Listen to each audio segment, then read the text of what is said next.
Kunto Aji menjadi satu di antara penyanyi yang turut meramaikan Joyland Festival Bali 2022 hari kedua. Pelantun lagu Terlalu Lama Sendiri ini mengungkap perasaannya bisa tampil di hadapan para penonton secara tatap muka lagi.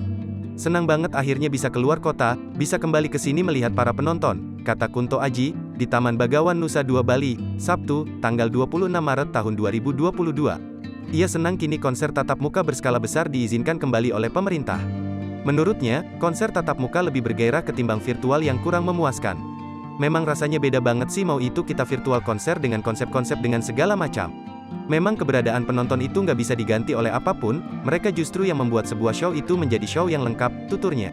Lebih lanjut, Kunto menjelaskan bahwa acara Joyland di Bali ini merupakan konser perdananya di luar kota pasca pandemi COVID-19 melanda.